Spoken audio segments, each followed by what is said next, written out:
here's the thing. This just isn't really working for me, and I think it just needs a revamp. Now, if you haven't been introduced to this notebook before, hello, this is the Long-Term Collections Journal, and as the name kind of suggests, it's for long-term collections. So anytime I have like a reference material or a list or something like that that I want to set up in my journal, in general, but I don't want to have to rewrite it every time I set up a new journal, it goes in here. So if we consider what I call my everyday journal, this guy, he lasts usually about 6 months. So anything that I would like to set up in a journal, I'd like to have it there as a reference, but I don't want to have to migrate it from journal to journal to journal every 6 months because rewriting stuff isn't really my favorite pastime. It goes in here, right? I set this one up back in, well, actually, I wrote down when I set it up because handy reference and all. 11th of March 2021, and the idea was that I was going to be keeping this for many, many moons. I mean, technically I have, it's been several years, but we've kind of gotten to a point where the stuff that is in here isn't necessarily what I need in here anymore. It doesn't really work in the sense that there are collections that I just don't need that information, or the information held on it has changed, or I've been thinking about possibly splitting it into two separate journals. So, one being the kind of reference materials that we have at the start, and then another one being related to the swatches that we have at the back. Because another issue with the swatches is that some of these pens are not pens I have anymore. Namely these ones. So it might be nice to just do a bit of a refresh, kind of think about how I order them, how I kind of like decide what goes into these notebooks. So, starting a new notebook. I heard a very good idea about setting this one up in a ring bound system rather than a bound notebook. And I think I will probably do that next time I make a long-term collections journal. For now, I'm just not quite ready to let go of the idea of a bound notebook, but I am going to be trying to be a little bit more careful about what I select to go in here. Okay, so general things that aren't working. One, information that shouldn't be in here, boo hiss. Two, would be the idea of having information in here that's like obsolete, dead to me, that kind of a thing.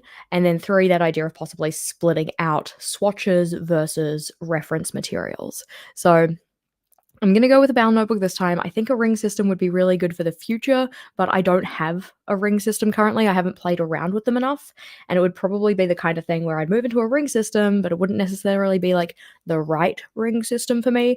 It took me a good long while to find the kind of notebooks that were right for me, so I'm holding on to that for dear life. But anywho, this guy is an Archer and Olive notebook. It came in the Valentine's box, I think, in 2021, which meant that when I went to set up this long-term collections journal, it was one of the only Archer and Olives that I had, or at least it was the only Archer and Olive that I had that had white dot grid paper at the time that was available to me. So I didn't have a lot of flexibility in terms of which notebook I chose. I don't think I'd choose red again. Red isn't really, not saying that I don't like red, it's just that in terms of the reds I like, they're usually a little bit more jewel tone than punch you in the face red like this. So, yeah. Ring system, are you referring to a disc bound? It can be discs, or it could be like one of those binders that looks like Predator's mouth. What are those called? Like a 6-ring binder type thing, or like something like that. You could also do discs as well. The problem that I would have with that is making sure that I find the right type of paper and also the right type of like cover for it. I haven't played around a lot with rings, so please excuse me if I'm using all of the terminology incorrectly. But in planning a new one of these for myself, what we are going to do is the want analysis. I love a want analysis. I use a want analysis anytime I set up a new notebook, I set up a new monthly setup, I set up a new like weekly, even though it's not usually like written out kind of a thing. But in terms of what the want analysis is, it stands for 1, wins, so like what's actually working in the system so far.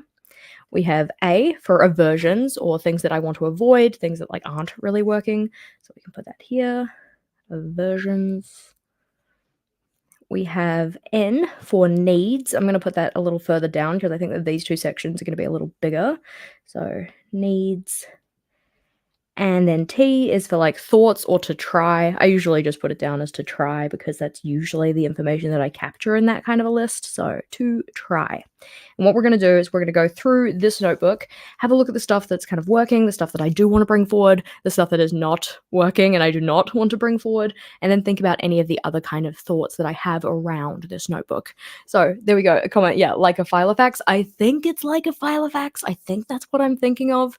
So I think that it would be possibly a really good system because it's the kind of thing that like you can change stuff out so you don't have to like fully remake the planner. Because in terms of long-term collections journals, this is actually my third one and none of them have been used to completion. Now don't get worried because I mean I don't just like biff the notebooks. I'm not about that.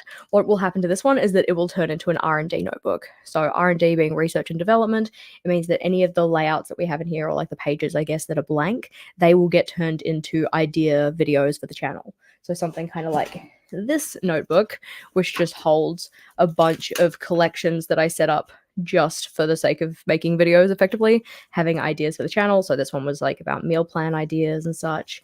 And then we have the ones all related to reading journal ideas. Because I set up quite a lot of collections when I do these videos, I don't want to put them in my regular everyday notebook because otherwise I'd go through an everyday notebook like every month to 2 months, and it's just a little bit too much new journal setup for me. Even though I enjoy a new journal setup, it would just be a little bit too much. So let's have a look. Alrighty. Aw, I'm so glad that the videos have been helpful for getting you into bullet journaling. It's always really just like it lights me up to hear that kind of thing. So yeah, and it's like actually able to catch me live because of the time difference. Yeah, it can be very tricky to find a time which most people can make. So I always appreciate the people who are up late coming along to these live streams live. And I also appreciate anybody here on the replay. You're important too. So in terms of this one, I mean, not centering my name. Ugh, okay. That's an aversion. Let's try and write my name in the center. When I'm going through this in terms of thinking about, wins, aversions, needs, and to try, I effectively reward myself for having thoughts. So even if I don't think that the kind of like thought that I've had surrounding the notebook is actually going to put into any kind of action, I still like to write it down just because it helps my brain feel the reward of like, you did a thing, you had a thought, I wrote it down to kind of like reward you for that fact, which means it's more likely to continue generating other ideas.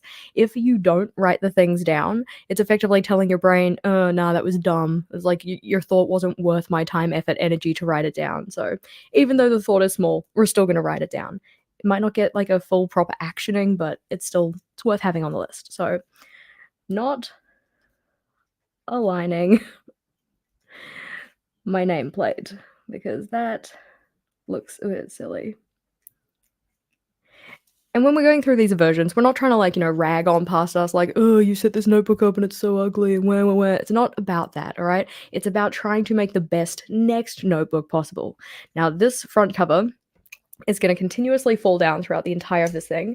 So what I've actually been doing is using one of these pocket notebooks and just sliding that underneath there because it's nice, big, flat surface kind of a thing, but it's also a little bit thinner than this notebook, so it doesn't prop it up too much. That kind of makes sense. In terms of what we've got in the inside cover here, though, we have a little swatch reference. We'll just shuffle these guys over. So I do have a swatch reference for my Tombos in the back of the notebook, but because I use Tombos or used Tombos pretty consistently throughout this journal, so like every page would be set up with a certain Tombow color for the title and then a Tombow around the outside that was a little bit paler. I wanted to have this reference here so that I could see those colors. I'm not sure if in my new journal I'm actually going to do this kind of style though, so I don't know if this will be necessary. But I like the idea of it in general, so I guess technically it is a win, and we can write that down as a win. We'll just shuffle this guy back over and bring back our little notepad. This one's just one of those like soft ring Kokuyo grid book type things. It's great. I love it. I've almost run out of pages, but thankfully I have another one already, so we're okay. So a win would be the flip out swatch card. And it's the kind of thing that like I wanted this to stay nice for as long as possible, so you can probably see that it's a little bit shiny, and that's because I put book contact paper on it, which I mean it's not really a paper, it's more of a plastic, but I'm probably gonna if I do that again, I will protect it because it is a larger flip out, which means that it could be a little bit more prone to wear and tear, getting creased or anything like that. So just putting that contact paper on it means that it's a little bit more robust. It will hold up to the elements, and by that I just mean me being Menace. But flipping on over, in terms of the first page in this one, I just wanted to have a little kind of section that told me what type of information I should be including in here. Because I had found in my previous long-term collections journals that I was including stuff that didn't really make sense to be in there. I had started putting things in like trackers, and that's not really the purpose of this. So I wanted to have a little kind of summary about what does or doesn't belong in the journal. I like that. I would like to do that one again. So what does or doesn't belong here? I'm already thinking that I made my wins and aversion sections too small, but that's okay. We can move this stuff down if we need to. I'd like the idea of having a started date just for the fact of like having some kind of like historical information about when I started journals and such. So I'm going to put down start date. This is also something that I've started doing in my R&D notebooks. So at the very front, actually on the very first page usually as well, I've just got like a, hey, this is my R&D notebook. This is when I started it. Then when it's finished, I can write in a finish date, and I can write in the general contents or topics in this notebook. It can be quite helpful because I have quite a few R&D notebooks now, and I have started finding it tricky to remember what ideas are in which notebook. I'm thinking I might need to make some kind of like master index or something for them. That is also a future me problem. Let's see. Would the tiny notebook make a good swatch book? Definitely could. I probably wouldn't use this one specifically just because it's a Typhosi notebook and the majority of notebooks I use are Archer and Olive. So when I pick my swatching notebooks, I like to pick it so that whichever paper type I've got in the swatch book is the same kind of paper type that I primarily use in my journals. So for that reason, I'll probably go with an A&O. And I was also thinking I'll probably go with a B6 rather than an A6 or pocket size, just because this one is quite small. And if we kind of jump back to the swatching space in the back, obviously don't have the acrylographs anymore, but I do have quite large pen sets in some of my pen collections. Like some of them I have barely any, but some of them are quite large. And I think that fitting this into a B6 is going to be a little bit more approachable than having it span multiple pages in an A6, if that kind of makes sense. But I will be probably going with a smaller notebook for a swatch book rather than an A5 because I think it'll just be a little bit more like handy. It'll probably live on my art cart. I think that having this size rather than an A5 would be probably a good compromise on smaller but not too small. So start date's good. What doesn't belong here, we like that. That works.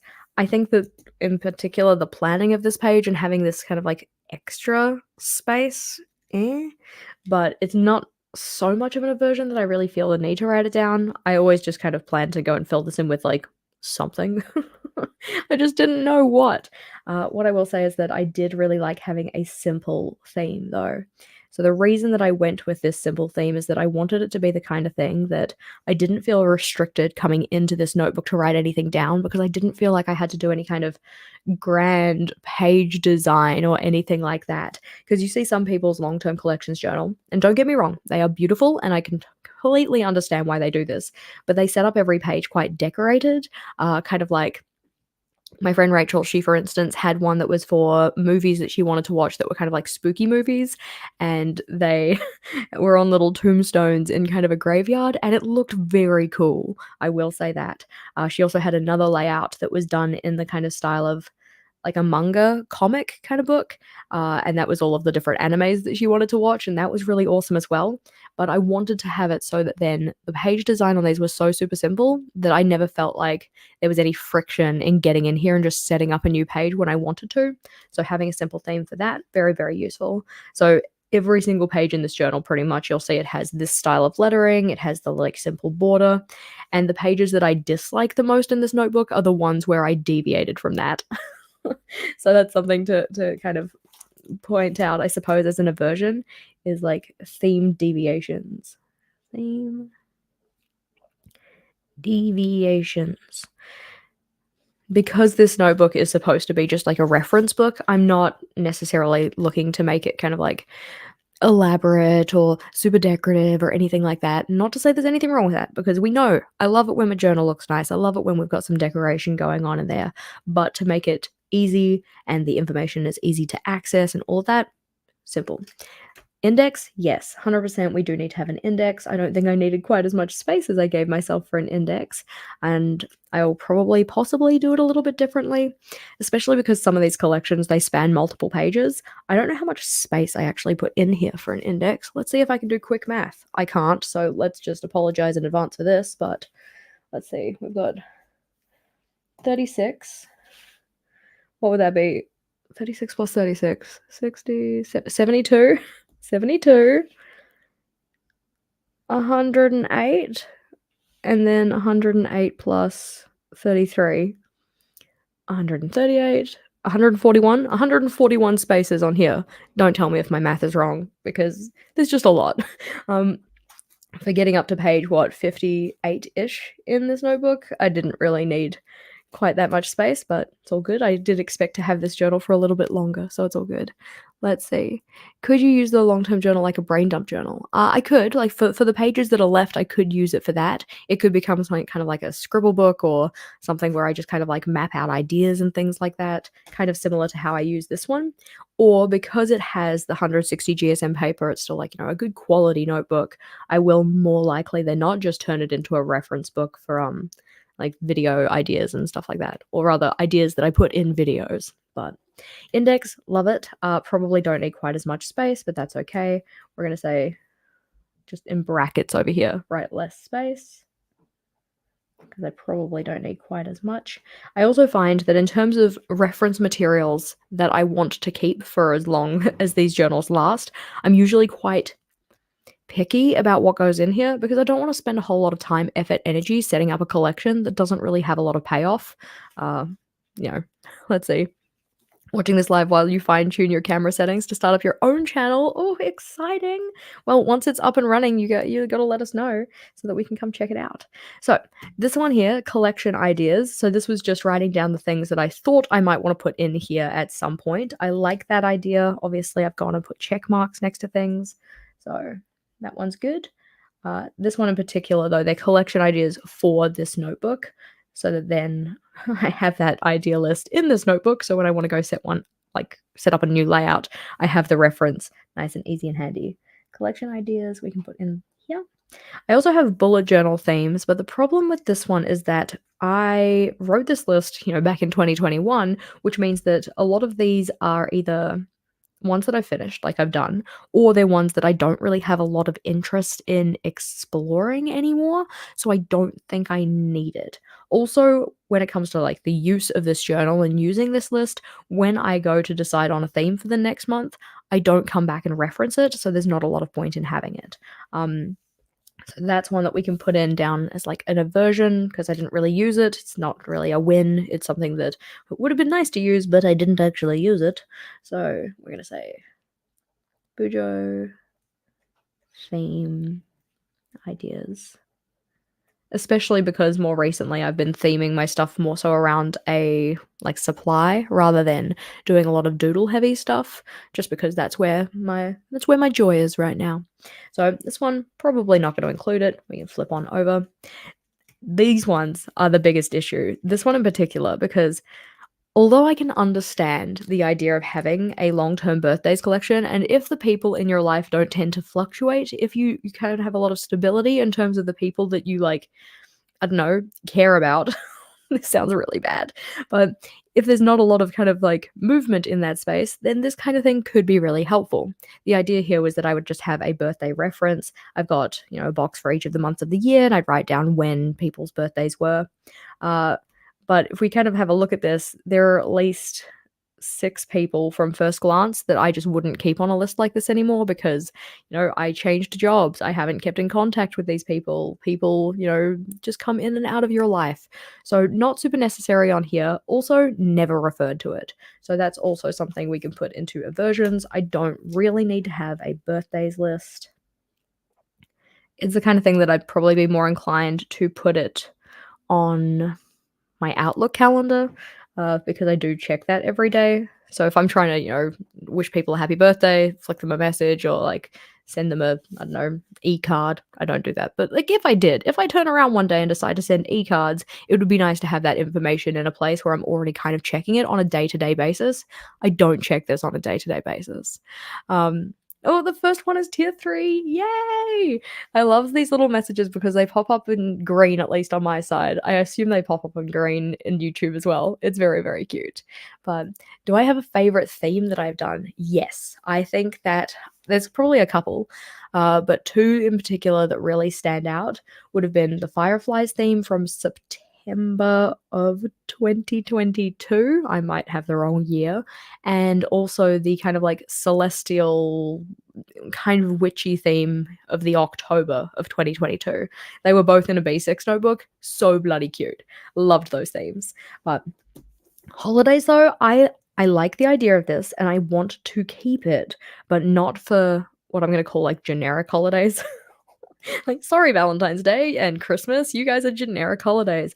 I want to have a novel holidays list. So that's going to be more so something to try because I didn't necessarily use these holidays lists because most of the stuff on here, outside of like a couple that I put in, like, Donut Day and Grilled Cheese Day and whatever, most of them I know when they are. I don't need a reference to tell me that Christmas Day is the 25th of December, and I don't need a reference to tell me that Valentine's is the 14th.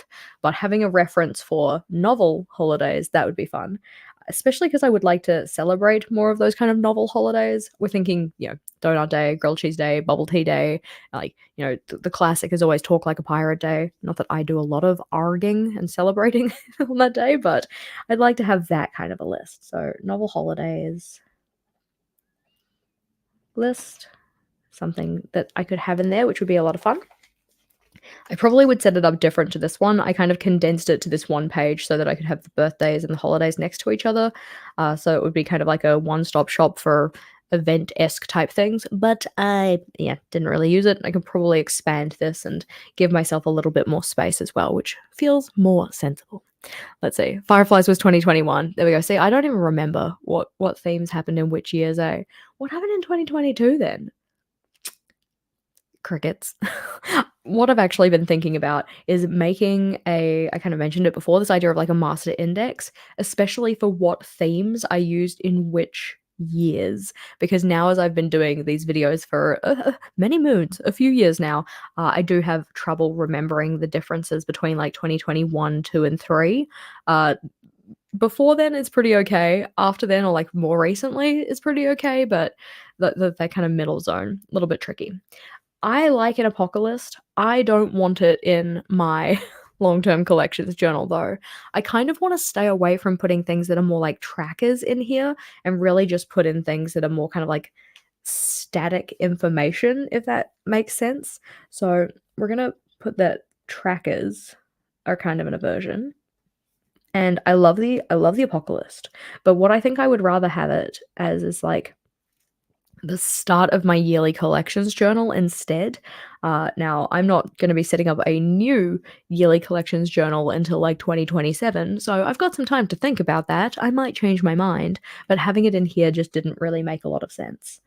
Just given what I want the kind of function of this notebook to be. So, no, it was 2022. Okay, that's cool. I'm easily confused. Apocalypse. That one's an aversion. I like the idea of it, just not in here. So if you're not sure what an apocalypse is, you're like, Jess, what are you talking about? You've said the word too many times now. This is effectively a list of things to do before the apocalypse, or it's a bucket list, really. It's just got a more fun name. So you write down, anything that you want to do before your end of days on this, plane of existence or whatnot, and check them off as you do them, kind of thing. Typical bucket list style. The thing with this is that I like having the reference of the things that were important enough to me to write down on this list, but I don't often check back in with it. That's fine. I also think that it's funny that there are things on here that I still haven't done. Like get married. One day, not today. That's also a future me problem. Carving a jack-o'-lantern. I want to do this so badly, but the pumpkins in New Zealand are not the kind of pumpkins that you carve. mainly because most of the pumpkins we have are either too small or they're like the gray-skinned ones, and it looks kind of sad having a gray-skinned jack-o'-lantern. I don't know, maybe I'm just being, I don't know, elitist towards pumpkins. I had somebody send me a picture of those white pumpkins the other day, the elusive white pumpkins that I haven't seen in person. It was very exciting to see so many of them together. But what we have now is the monthly layouts and the weekly layouts. I like the idea of these. I like having the reference, but I think that they need a bit of a refresh because I made these back when I was like a teacher kind of a thing. And I think since having set them up, I do have more ideas that I can include. So we can put those in the list. There are people talking in the hallway. I don't know if you can hear them, but they're distracting me because I'm easily distractible. But wins, we have monthly layout ideas,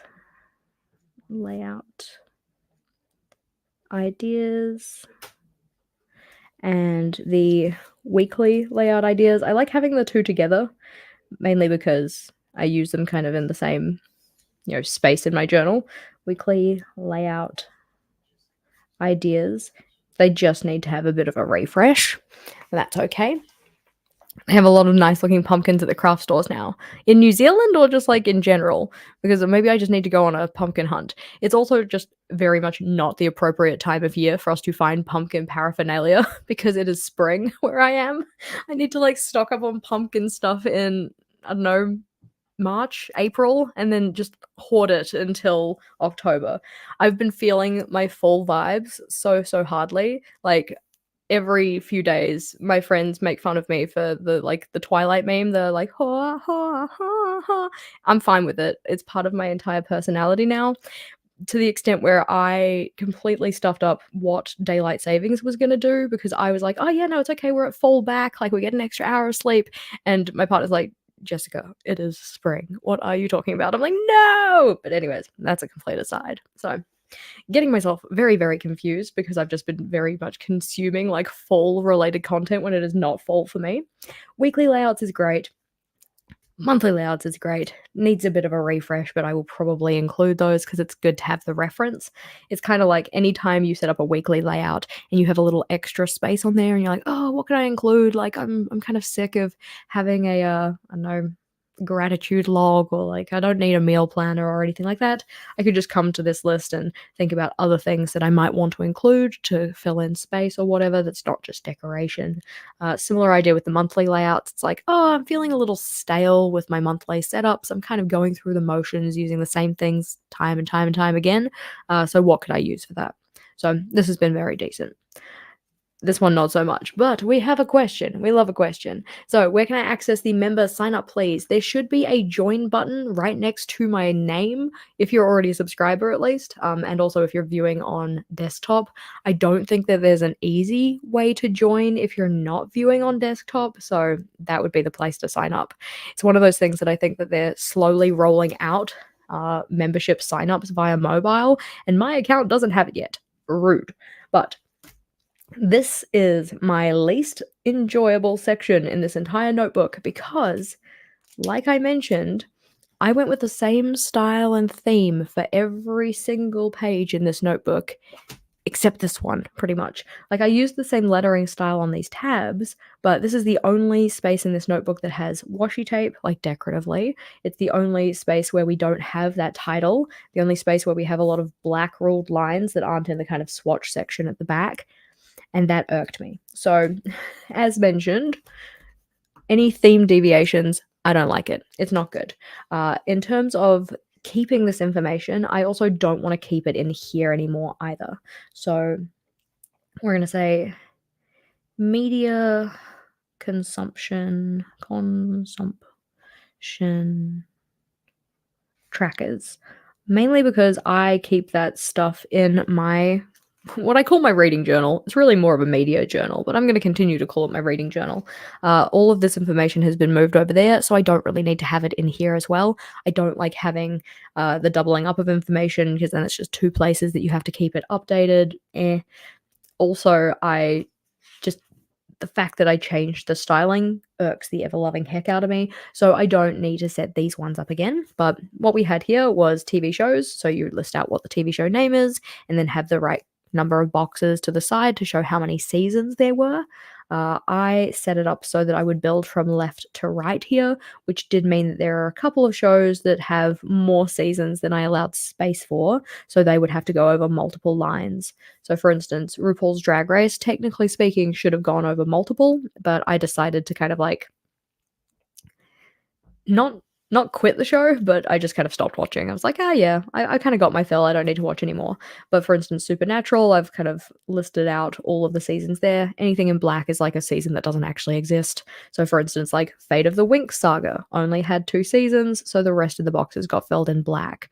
I like this style because you have the set of like amount of space for where the seasons sit, but I also don't like the fact that some of them go over 2 lines because of that. So in my reading journal, media journal, I now build from right to left instead. So all of the season 1 columns are on the very right-hand side, and then season 2 is to the left of that, season 3 is to the left of that.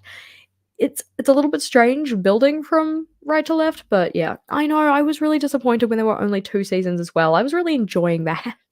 I mean, I know the second season, like, wasn't as good, but they just gotten the thing that the Winx are known for, and anyways, I'm not gonna spoil it for anybody who wants to watch the 2 seasons and then be sad when there's not a third, but anyway.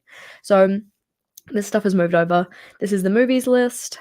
Similar idea again is that sometimes the header or like title for a movie is a little bit long, so it has to go over multiple lines, but that's all good. Just having a kind of scan through and trying to see if any of these I've actually watched now. No, I haven't. Books, I have a reading journal. It's pretty self-explanatory. And then this one was games, also has been moved over. The last one we have is skills, and I have not used this. It's this thing that, like, I love the idea of having a skills list that, you know, you're very intentional about, like, these are the skills that I want to build, but outside of taking a test, I don't really know a very good way to measure whether the skill has been actually acquired, and I'm not really about testing myself in that way. Like I don't need to go and get a certification in Excel, I just wanna know how to do certain things in Excel, you know? But it's cool. I am gonna set up some kind of like a things to learn page in my reading journal because most of the way that I'm gonna like, you know, learn stuff is either through reading or watching or that kind of thing. So having it in there makes a little more sense than having it in here, but that's cool. We are retiring those. We have the wish list and things to adultify, and I'm thinking that I could possibly move these together. So the initial idea was that this is kind of just like smaller new things that I wanted to get. This would be like the kind of list of stuff that I could give people for a birthday or Christmas and say like, "Hey, you can get me this." Whereas things that I want to adultify are more so like adult things, like a new bed or new couches, stuff that I already had a version of for the most part, but I wanted to get an updated version of. So, yay, you managed to figure it out and got it working. Dee, dee, dee, dee. New member. Yay. We've just had this big thing where we're moving our memberships over to just YouTube, so it's always very exciting to see people join up. But we're going to put this journal to the side here. So we've kind of gotten to a point where it's kind of level, but I'm thinking that the wish list and the things to adultify can become one. So that's going to be more of a to try thing. So combined wish list and adultify. Yes, I'm pretty sure that's not a word, but do you have any brush pen suggestions that are affordable? I know that Ohuhu is often deemed to be more affordable. They're pretty decent. They don't have a bullet tip end, they have a fine liner tip end. So it's kind of like a cross between a Stettler Tri Plus fine liner and a Tombow. So it's like if you took the kind of bullet tip off of the Tombow and turned it into a fine liner tip, that's effectively what it is. But those ones are often deemed to be an affordable option for people. They have a decent range of colors. Some of the colors feel a little, I don't know, redundant. Like they've got a bit of double up, and they do have kind of a bit of an issue with like cap colors matching actual pen colors, but they are cheaper. So that's pretty good. Yeah. I think that this entire list needs a bit of a refresh, but I think that I can just combine it to one list, so that's cool. Because in general, wish list-esque kind of things are a win. Wish list type layouts, because that kind of encapsulates both of them. Yeah, I wanted to join on Patreon, but it said you aren't accepting new memberships. Yeah, that's because it's retiring. We're moving it all over here instead, because it means that I have more flexibility in terms of content releases and stuff. So for instance, my top tier members, they get to have every video at the time of upload rather than the time of release. So for instance, there are at least 3 videos this week that are going to come out over a week ahead of time for them, which is kind of exciting. But Pentel has some small brush tip pens for a good price too. Yeah, that's pretty decent. They've got the ones that are more like for like in the range of like the Tombow Fudenosuke pen kind of a thing. But yeah. So flipping over. I like the idea of this. I didn't really use it. It didn't need this much space. So we're going to put that one on here as an aversion. So things to do in X-Men. The issue here also was that this was set up, again, when I was still a teacher kind of a thing, so there's a lot of stuff that isn't necessarily, like it's not necessarily teaching related, but it's the kind of stuff that isn't really as relevant anymore, I guess. But the idea behind this page was that if you have a spare little kind of block of time and you wanna do something that isn't just like, I don't know, scrolling your phone, or like you wanna do something that feels kind of productive, quote, quote, not to say that rest isn't productive, but still, you can kind of give yourself a task to do in that block of time that kind of works towards some kind of bigger thing that you're working on. So, for instance, like if you're working towards a like, tidy and inviting home, then it's like, what could I do in 5 minutes, 10 minutes, 15 or 30 minutes if I have that little block of time on my schedule? Again, didn't really refer to it, so it's a bit more of an aversion. It didn't really work as well, but I like the idea of it. It's just not necessarily for me and not necessarily for in this journal. What did I teach? I taught high school science, primarily chemistry, a little bit of physics, a little bit of bio, but mainly chemistry. And I also taught what was called CAS, which is Creativity, Activity, and Service, which is part of the IB diploma, for anybody who knows what the IB diploma is. So new bullet journal stuff. I like this list. I like having the reference of this. I again think it needs a refresh, but I like it. So new Joe ideas. Nujo standing for new journal, like Bujo, Nujo. That one's all good. We like that list. How often should I? Again, great in theory. I am apocalyptically bad at actually doing any kind of housework though, so didn't refer to it. We'll put that over here as an aversion. How often should I? It's also the kind of information that I would prefer to keep this information where we keep the rest of our household information, and that is in OneNote, so that Vogel and I can both access it, especially for things that you kind of want to keep track of how often you've done it, like when was the last time you changed the smoke alarm batteries so that you don't get woken up at 3 in the morning because your smoke alarm is like, "Meep, meep, pay attention to me, meep," that kind of thing. So rather than having it in here, it probably makes a little more sense to put it into a, shared space, I suppose. Could convert that list to how long does it take me to do. That could also be a good, decent list to have as well, especially for any of us who are a little bit like time blind, or we have a tendency to kind of inflate the amount of time we think things take in our mind to the extent of not doing them. So it's like me every week consistently avoiding putting away my laundry because I'm like, oh, that's gonna take me such a long time. It's gonna take like 45 minutes. Like, girl, it takes like 7 minutes maximum, and that's if you can't find any spare coat hangers. Please. Anyway, yeah, just call myself out here, but that could be a good handy list to have in this kind of a book as well, as like a, trying to schedule out your week. How long do things actually take me? And I think that doing some kind of like a time experiment for that, because I have done little time experiments previously, is that with your common tasks that you do, like just set a timer one time when you do them so that you can see how long it actually takes you, so you get a better picture of that kind of use of time. But flipping on over, I love this. I think this is great. I would like to maybe remake this one. So the idea behind this layout is that it's kind of says it in the middle. What's wrong? So if you're feeling a certain kind of way, you can come to this kind of layout and be like, okay, this is the issue that I have at the moment. What kind of things could I do? Like, what kind of actions can I take to make myself feel better, or kind of like move away from that feeling? So it's like, if I'm feeling unaccomplished. Then it's like, what can I do to make myself feel more accomplished? If I'm feeling a little bit down, what could I do that's kind of small and just like a little easy pick me up type thing? If I'm feeling a little bit lonely, like what could I do to make myself feel better in that respect? So I like this list. I'll probably keep this list. I probably will change the way it's structured. I was starting to get into the more like visually interesting kind of space here. Like I'd just done this one, which was, all these separate little pieces. And I was like, oh, I'm going to keep that train moving.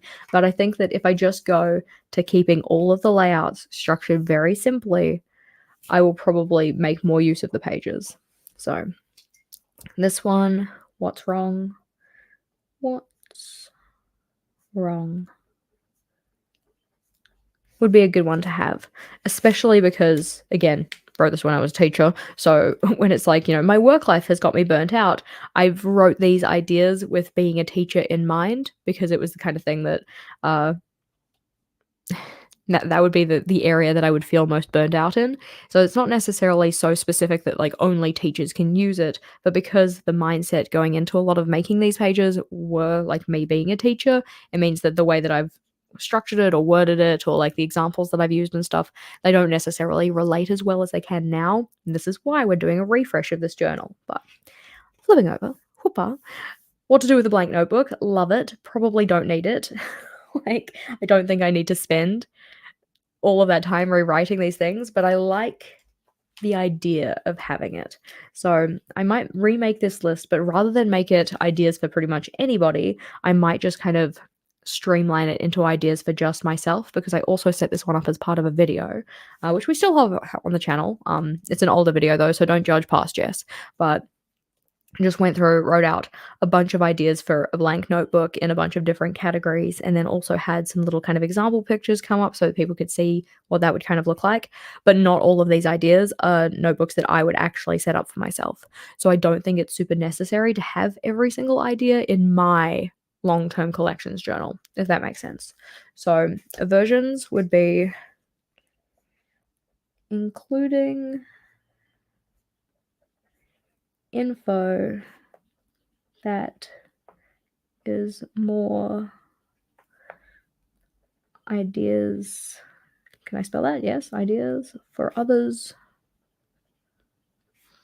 rather than just me. Blank notebook ideas would also be cute though. So blank notebook ideas. So yes, having the list, that would be kind of nice, but I don't necessarily think I need to have every single idea I've written on here. I would just keep it to the ones that actually feel like they'd be impactful or useful for me. Also, I've been running my mouth now for 43 minutes. Make sure that you've got a drink. Tink. Mine's not even open yet. Ridiculous. I'm going to try and open this in a way that doesn't deafen everybody. Make sure I also don't spill it on my keyboard because that's not a good idea. Tink. There we go.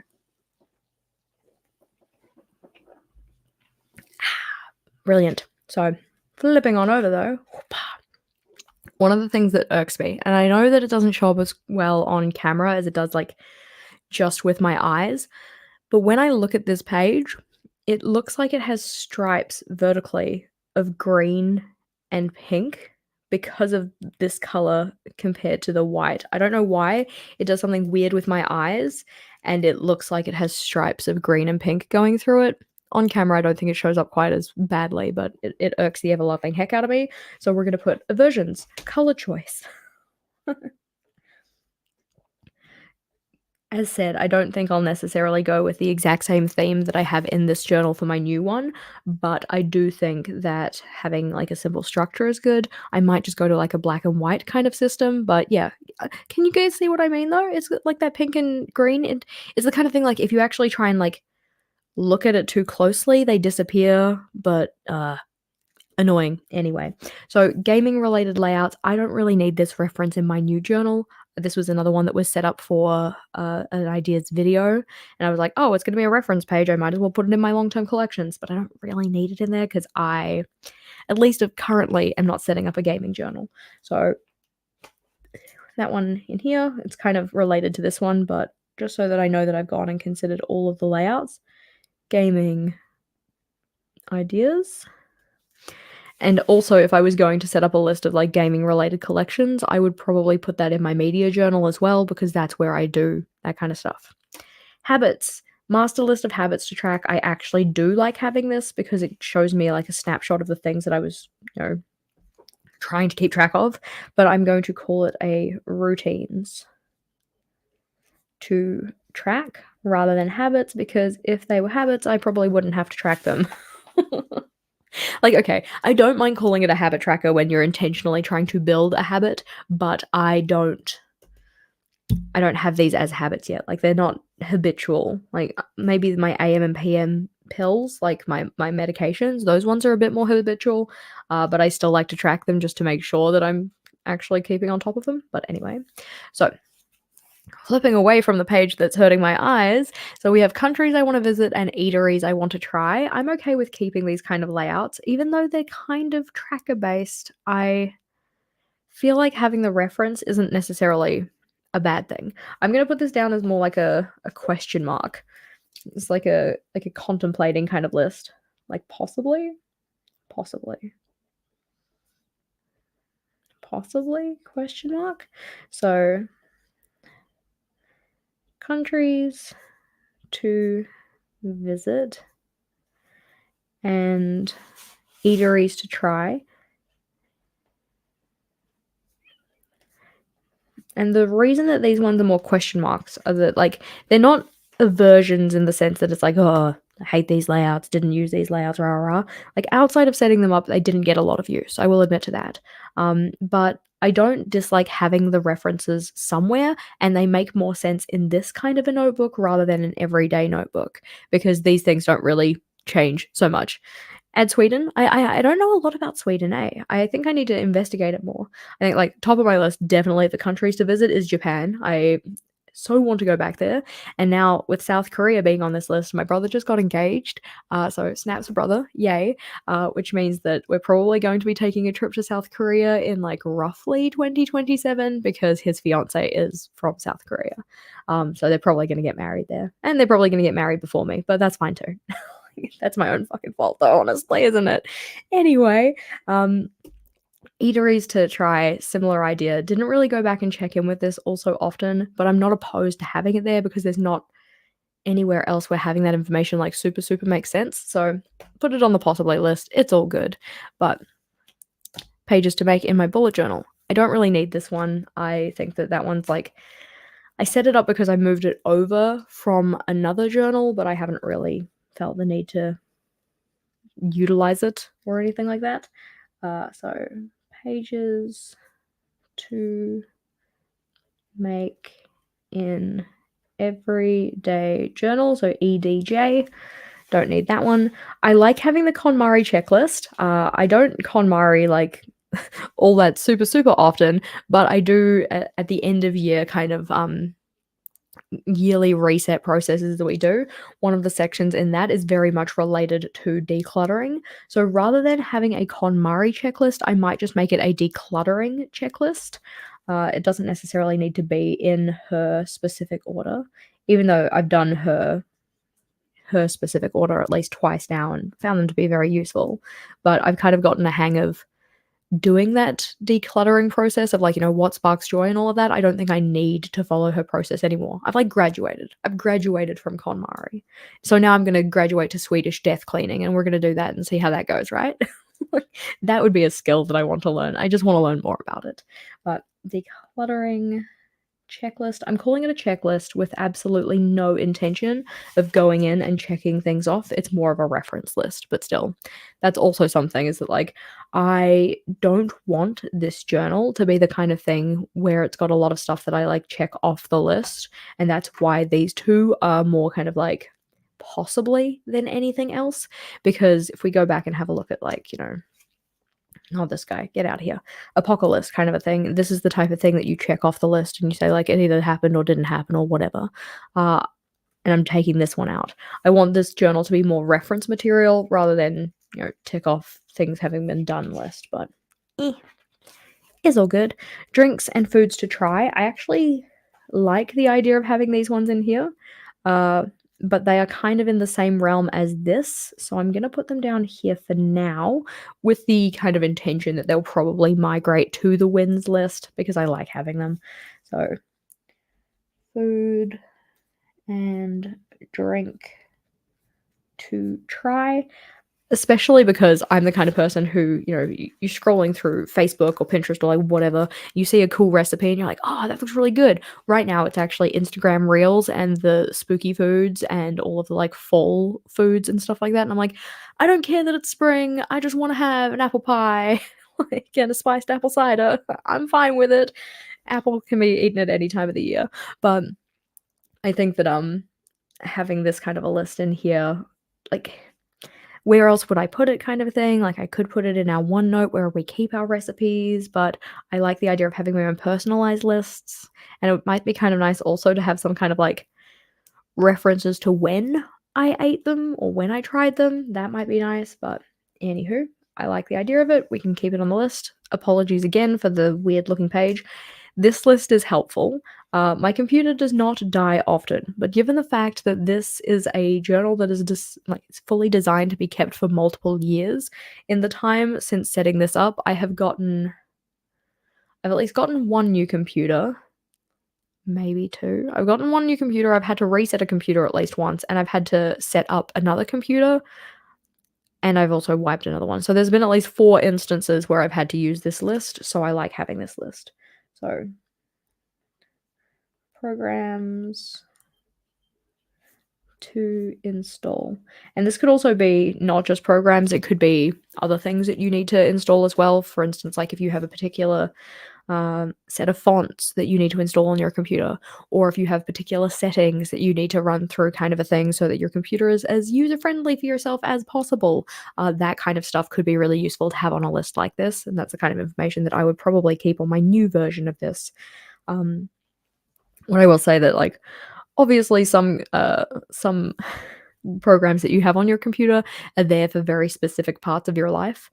For instance, Slack is the one that I would only ever use that for being on the Artronol Ambassador team. Now as I'm not on the Ambassador team anymore, like my term is up, I will probably uninstall Slack because I don't use it for anything else, so I don't really need to have it. Yeah.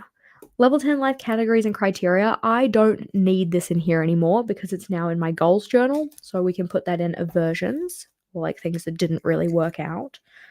So level 10 life, because I think that in an older instance of my long-term collections journal, I actually wanted to keep track of what my level 10 life ratings were, because I do it every, like, quarter, every half year type of a thing, like, with a new journal setup or whatnot, and I wanted to see how they kind of tracked over time, but I didn't put that information in here, so it's cool. Let's see.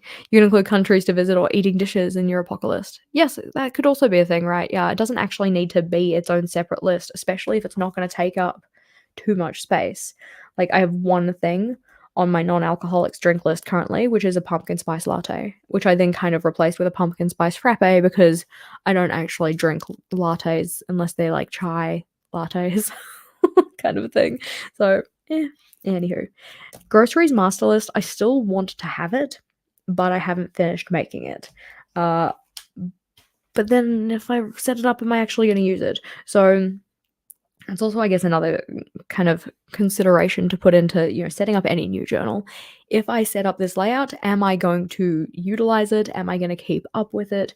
Is the information actually going to be helpful? Like, it's okay to set things up just because they're fun. Totally 100% about it.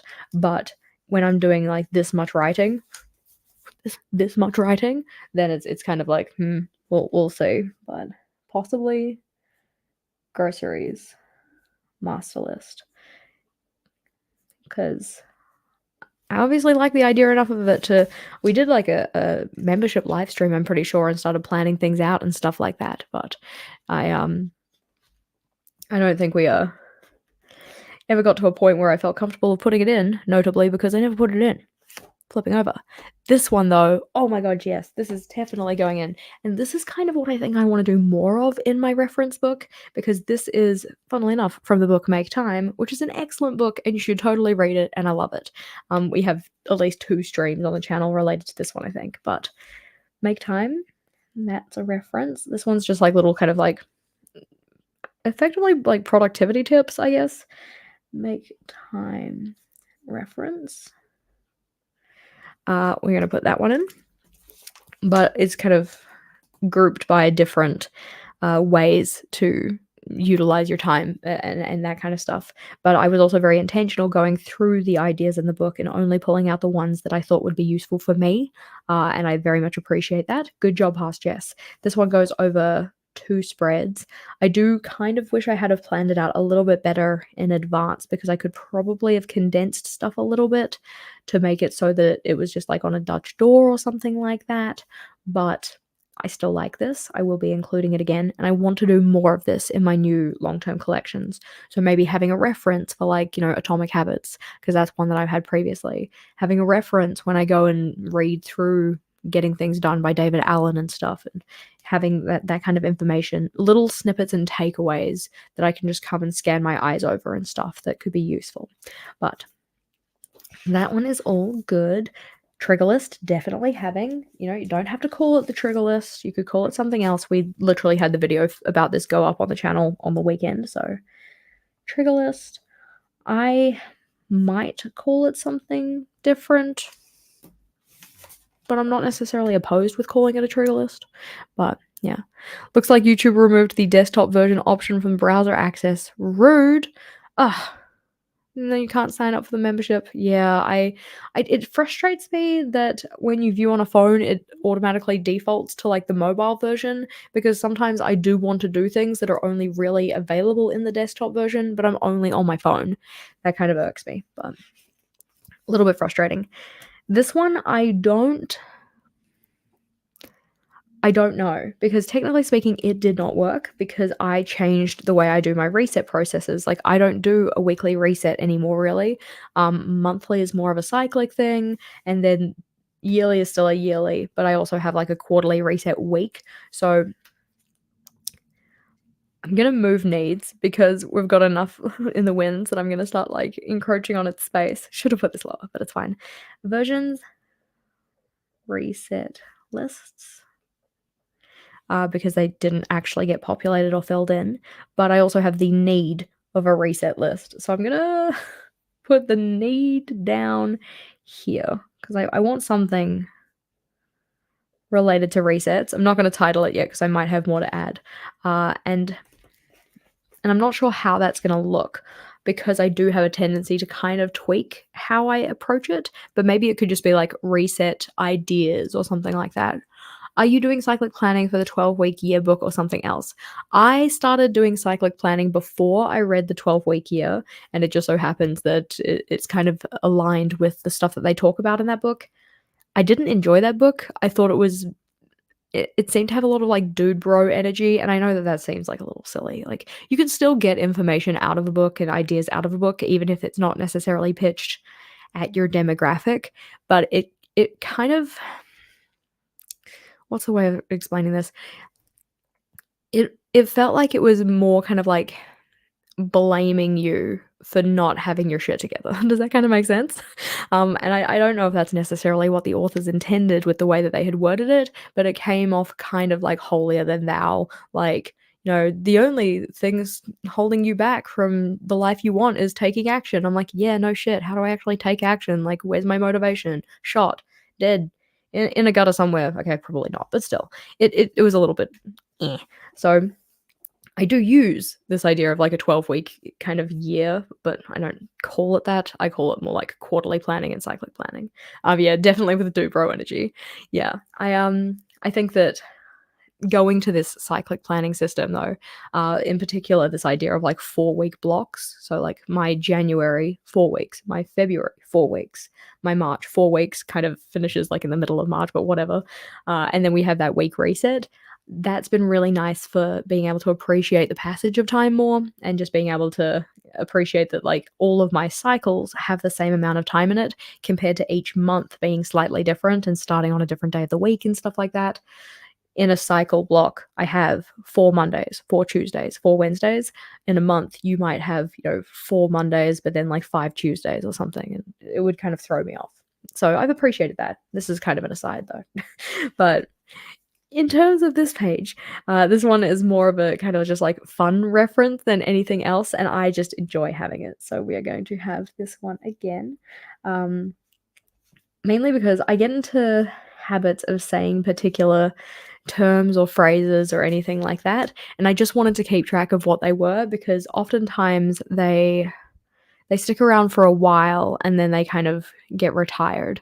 So one that I used to say quite a lot was "boff." Like, I'd say "boff" very, very often. So I don't have that one on this list because I it was, like, before the time of this list, I suppose, but I like to keep a track of these kind of things that I say and, just as, like, a little memory keeping kind of thing.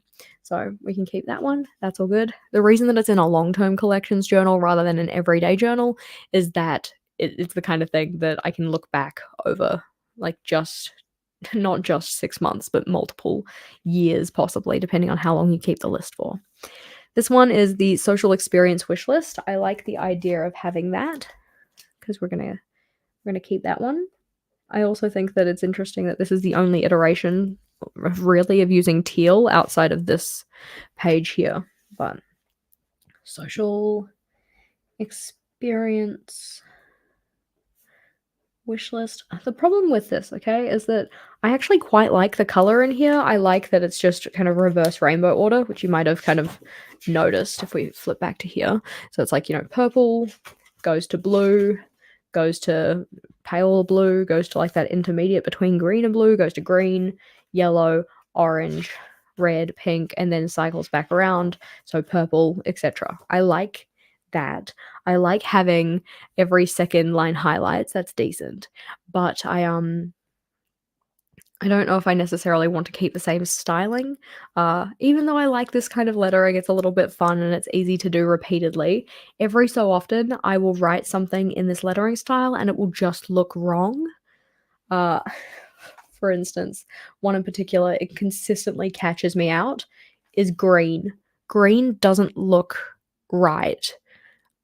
Like, it looks like it honestly looks like I've spelt the word incorrectly because it just doesn't look right, but it's in keeping with that same lettering style that I've used on every other page. Whereas grayscale looks fine, but yeah, brown looks fine, pink I think looks fine, purple looks fine, blue is fine, green looks like it's spelt wrong. Like, yeah. So I don't know. I think I just might wanna change it up a little bit, but it's all good. So maybe put the social wish list with your other wish list. I could do. I think the issue with that is that, like, the way that the information is used, because a social wish list, like social experience wish list, is more so like I plan something and then we do it kind of a thing. Whereas it's the wish list is more like I purchased something and then I have it. So I don't mind keeping this one separate. It's more so just keeping it updated, and when I have the thought about the thing that I want to do, going in and actually writing it down. But tink, I feel like I need to have a sip of my bevy.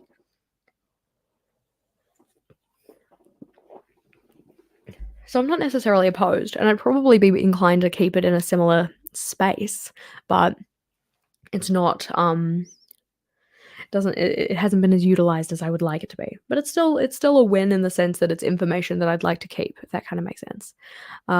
Your loose joined writing would be lovely, and it seems quicker for you to do. Yeah, I was thinking of I don't know if I have an example of it in this book.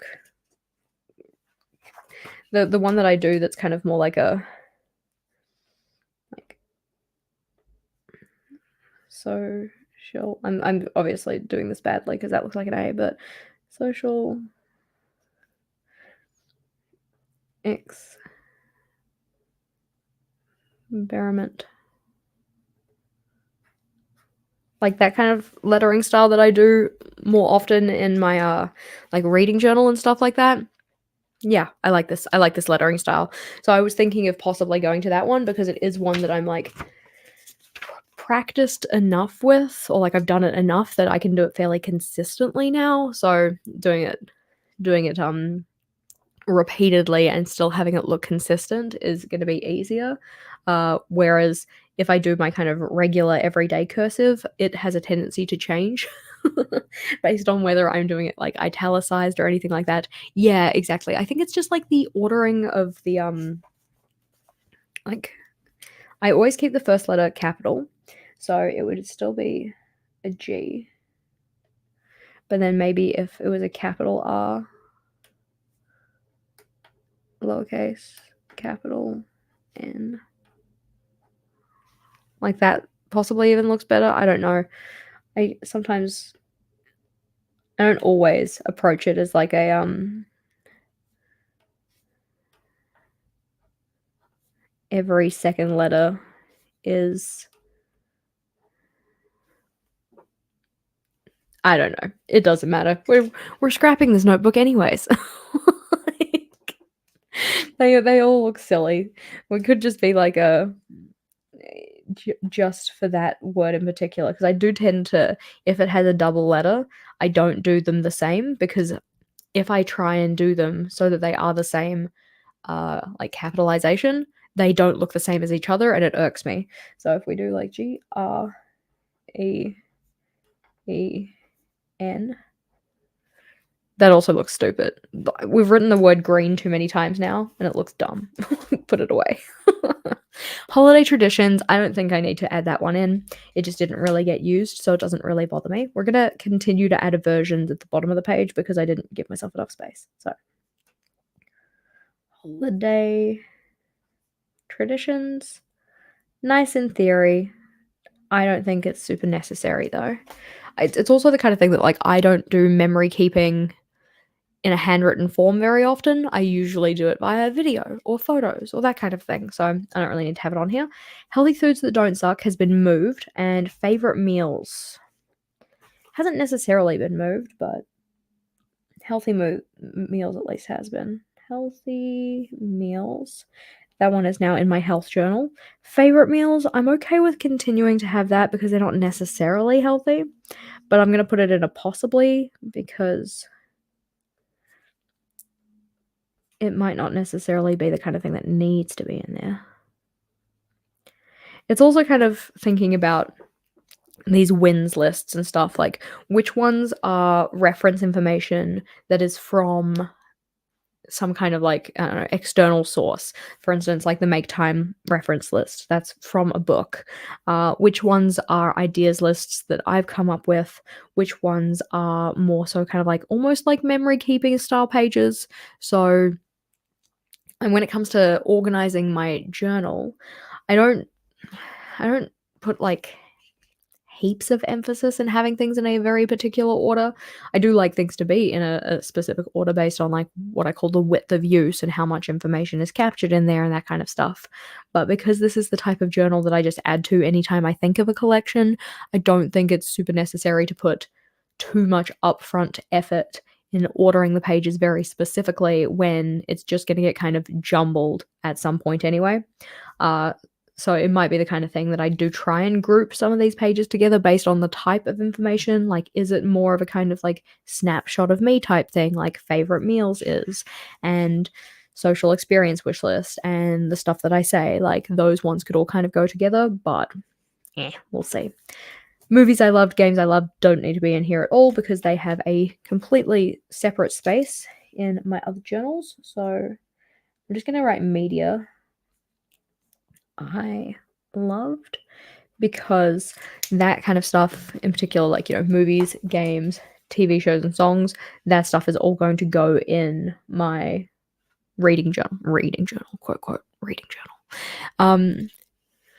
Let's see. Does anybody know who YMT is? Oh, no idea, sorry. That's not helpful at all, is it?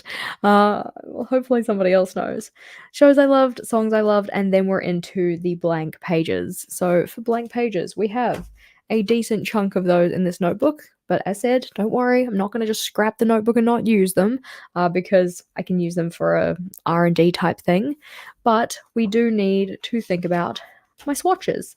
So one thing that's not so great, made me a little sad, is the fact that this back cover started to rip off. So I think that building a swatch book from the start of the journal rather than the back is going to be quite nice. I'm just going to put this here. This one's also a little bit loose because it's just, this journal's a little old. It's been used for a while. So I like the idea of having my swatches. They're not going to go into the long-term collections journal though, so I'm just going to flip this over and look green. Oh god. There we go. Not that that made it any better whatsoever, but I actually kind of almost want to black them out because they're just awful to look at. There we go. I need one of those redacted rollers, she says. I used to have a redacted roller. It came in a stationery pal like order as kind of like a bonus freebie type thing. And I was like, I don't need this, and threw it away. Obviously, past Jess didn't know that this day was coming. That looks so much better. It doesn't look better, but whatever. So in terms of swatches that I actually want to include, we're just going to write swatches here. We will have swatches by color because they are so super helpful. Color.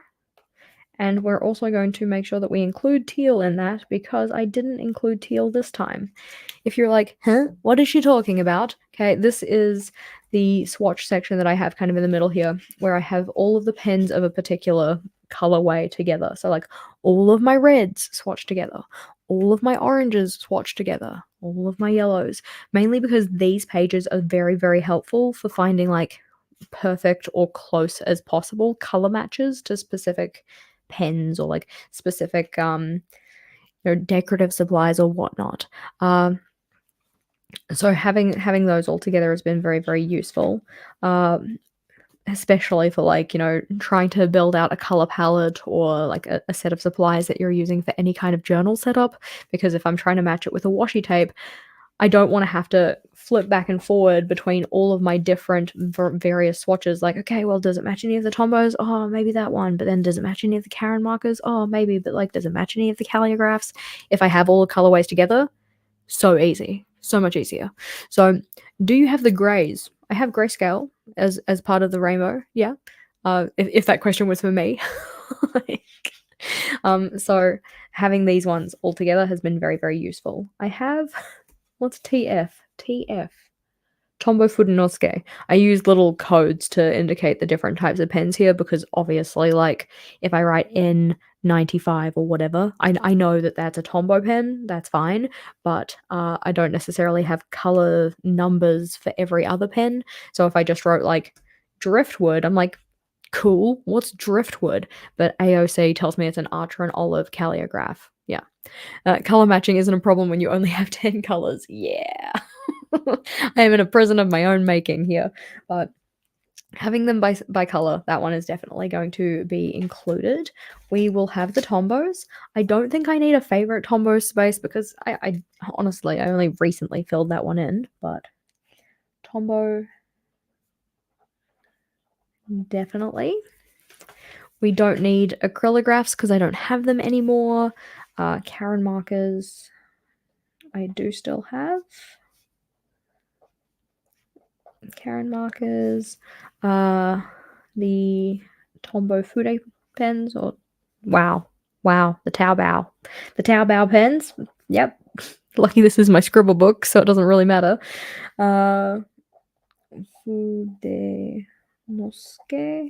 pens. We need the Statler Tri Plus fine liners, the AEDTLER Tri Plus. It might also be nice to keep pens of the same kind of nib type together. So like, group my nib type. I also need to swatch my Ohuhus. I don't have those in here. These metallic pens I'm thinking of getting rid of because I don't really use them, so I don't see much point in swatching them. Calligraphs definitely need to have swatches of those. because I am not getting rid of those ones because I quite like brush pens like that. Yeah, must have all of the colors. All right, that's the problem with being a completionist when it comes to your pen sets, especially because, like, for instance, the mild liner sets, I have the Japanese versions, but there's a 1 pen color difference between I think it's called the neutral set or the natural set. I don't know. All of the names sound the same to me. Of the 5 pen sets, 4 of them are exactly the same between the American and the Japanese version. 1 pen color is different. So my good friend Deb is bringing me a pen from Jet Pens so that I can have a complete set. Very appreciative. But let's see, you want to pick up a few dot markers? I really love the dot markers. Dot markers are definitely going to be swatched, but we'll get to them in a second. So, Crayola Super Tips, yes, need to swatch those. Crayola. We have the Papermate Flare pens. I have those still. So Papermate Flare. And I thought I was only missing 3, but it turns out that I'm probably missing a fair few more than 3. So finding complete sets of pens, or like a complete, I don't know, what's the word? Like a reference, yeah. Finding a complete reference for some of these pen sets is very, very challenging. I wish that some of these companies would make it a little easier, but Paper Mate Inkjoy. Those ones need to be swatched. And then we're into the colorways. But then after the colorways, after, we have the acrylographs continued, and then the mild liners and the Zig Clean color. See, like this one looks kind of too condensed, and that irks me. So this is why I'm thinking about changing this lettering style as well, so that then I can have something that fits in a little bit nicer, doesn't take up quite as much space, and is still easy to write. But Zig Clean color. And the mild liners, which I have space for growth, but I think this is technically the full set. The thing that irked the ever-loving heck out of me, because I was like trying to order the pens so that I could put them in kind of like a rainbow-esque kind of order. We've got like the brush tip ones and then the regular ones here. I missed out these two because I thought that they were the same. The cap color looked similar enough that I thought that they were double ups, and then they weren't, and then I had to put them up here. So it'll be nice to have a new version of that where I'll actually be able to put them in here. The only reason I've written it in American spelling is because it's literally printed on the barrel of the pen. Like, I can't change the fact that they called their pen color. So I'd rather have it correct to what the pen says rather than the way that I feel it should be spelled. But so Zig Clean color dot pens, mild liners, and then I just have a section that was for other zebra pens, because Faber-Castell Pitt Artist Pen Swell and Calligraphs, which we already talked about, but zebra pens mainly because I have like a bunch of just like smaller collections of them. So I was like, oh yeah, I'll put the swatches in here. Like the Click Arts are here. We've got the Sarasa Dries, the vintage Sarasas, those ones and stuff. But we can put those in as just like other zebra pens. I think that the Click Arts will probably get their own one.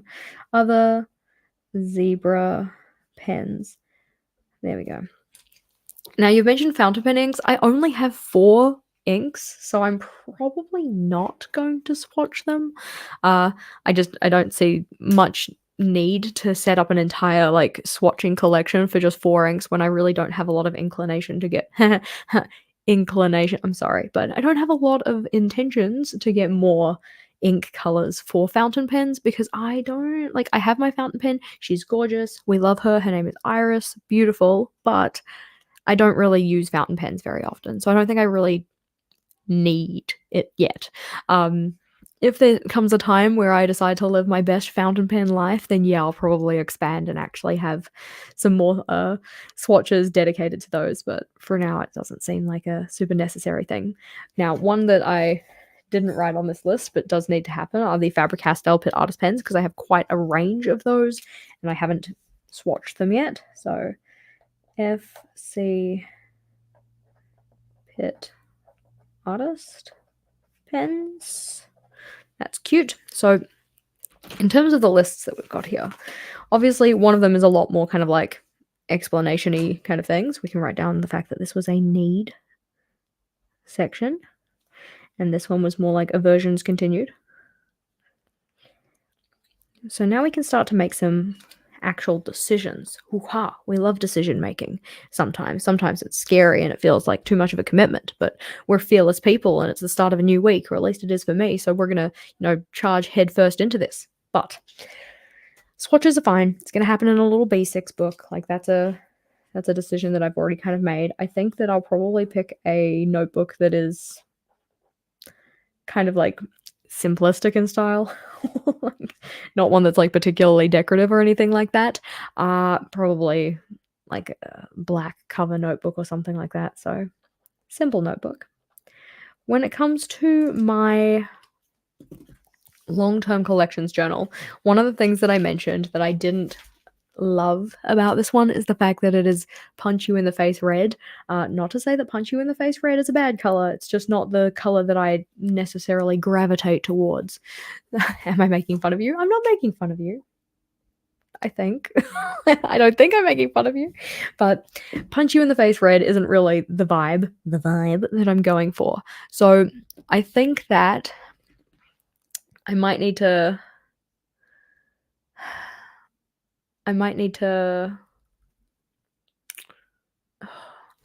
part of me wants it to be green for some reason, but every R&D notebook that I have is green, so I feel like it might not really make sense to have it in green.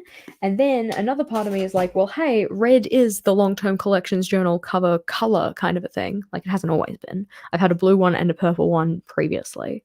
I don't really want it to be blue. Mainly because my goals journal is blue.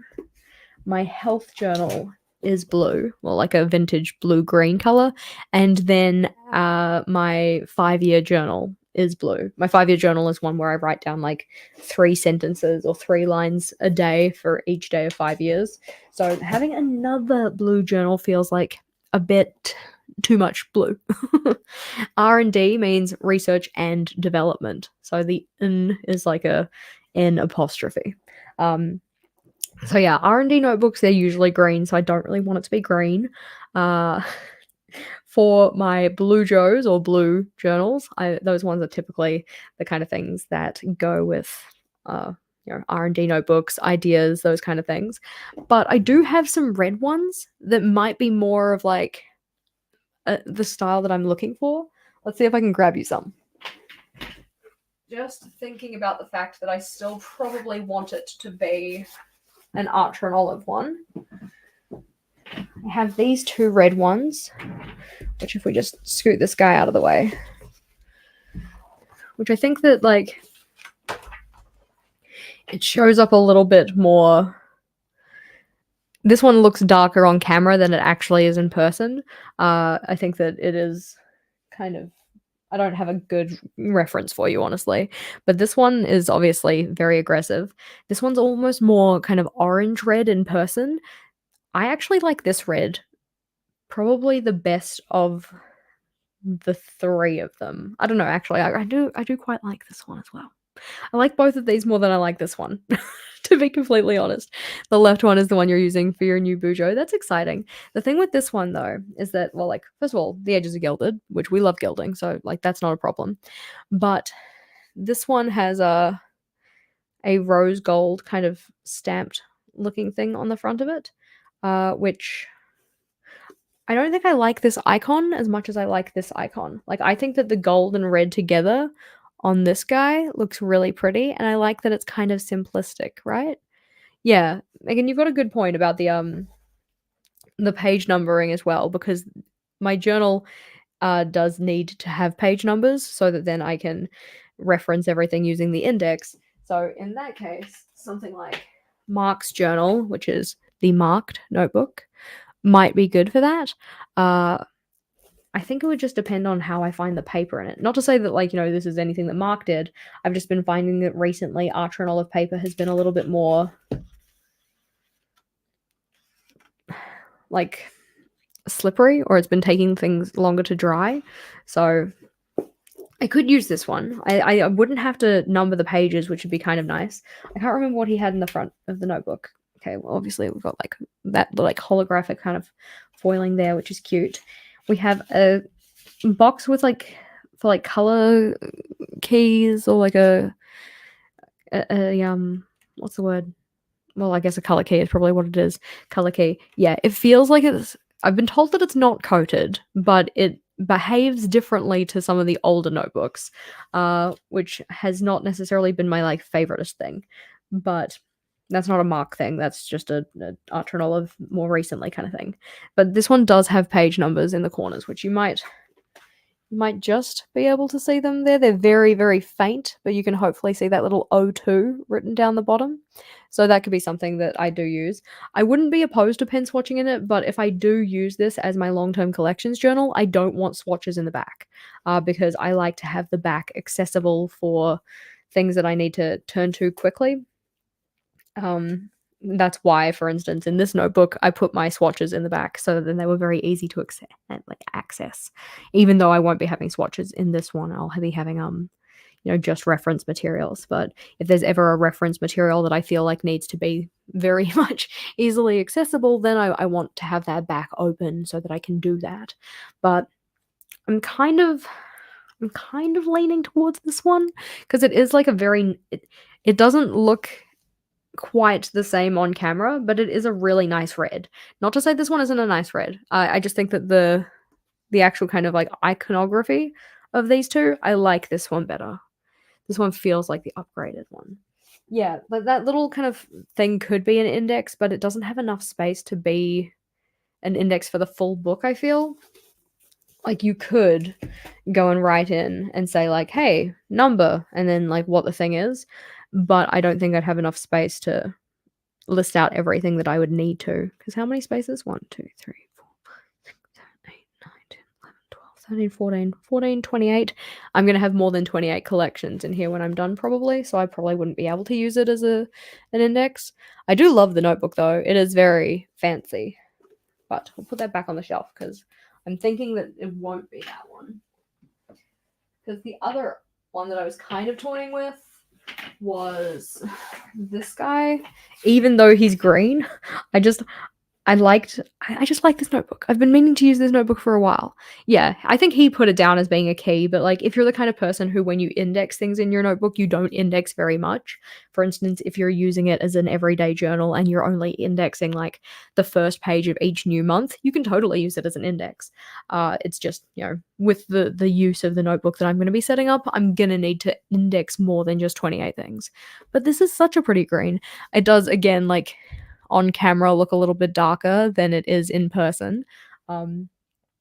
But then there's that idea of like every R&D notebook I seem to use is green. Like this is an R&D notebook.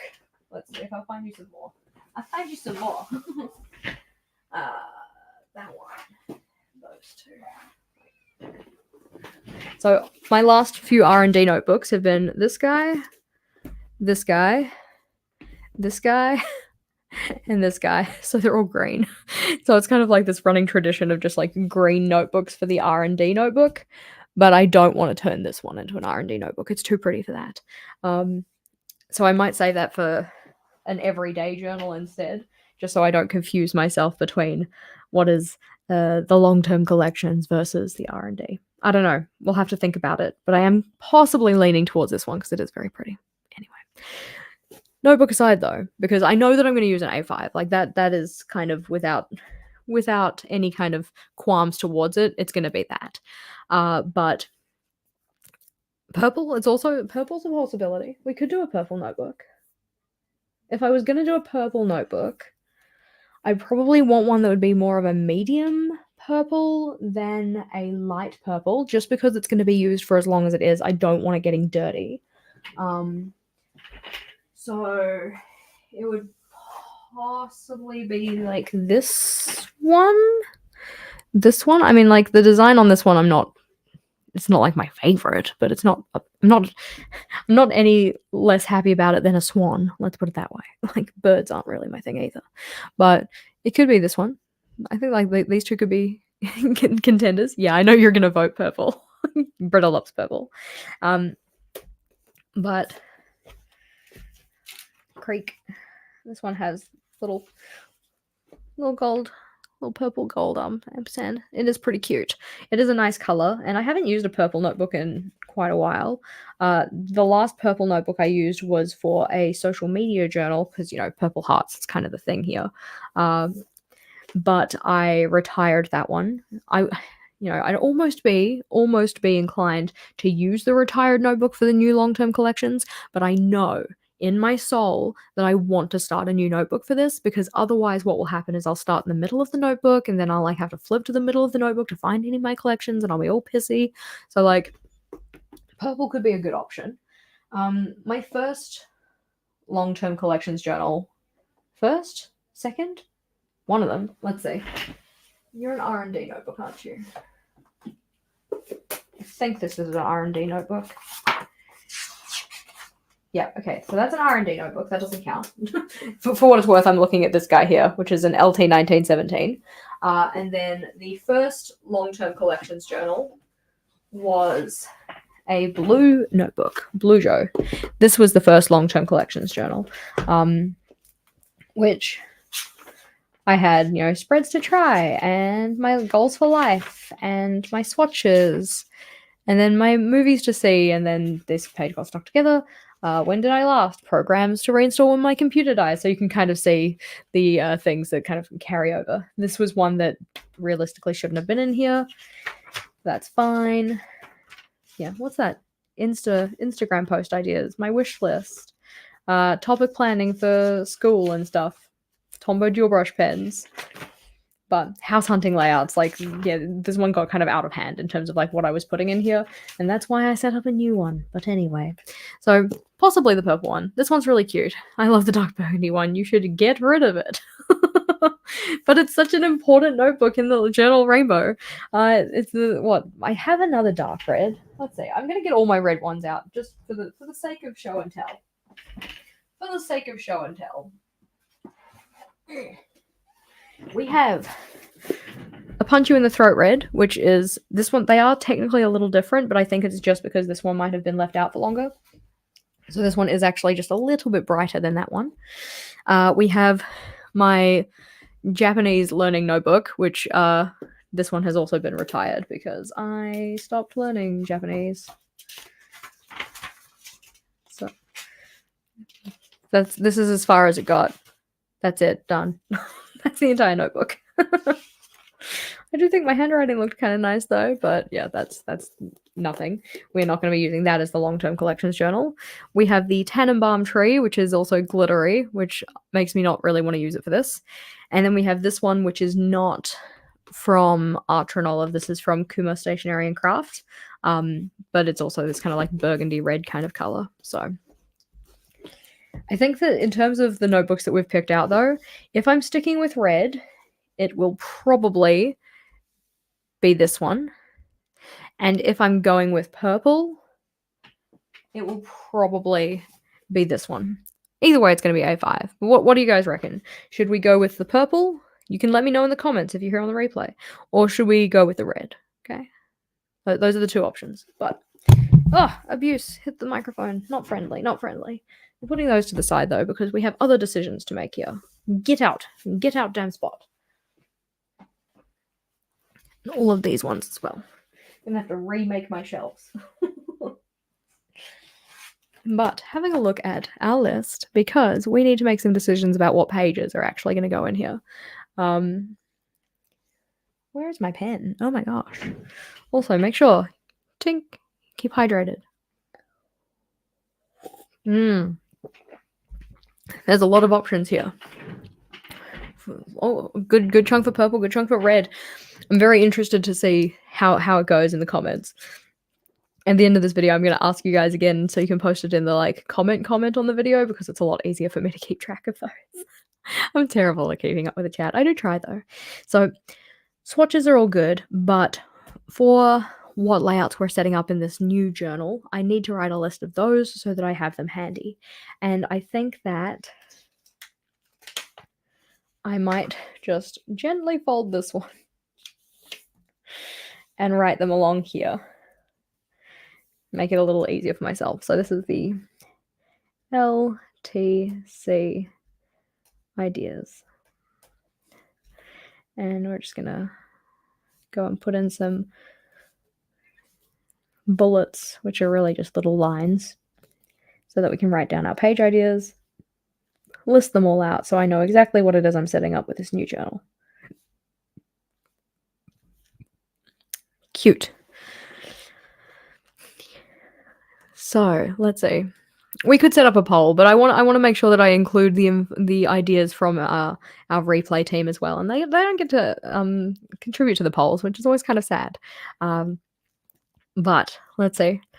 So we said that I like the idea of a what does and doesn't belong here. I don't think I have any need for a flip out card, so we're going to leave that one for now. But what belongs here?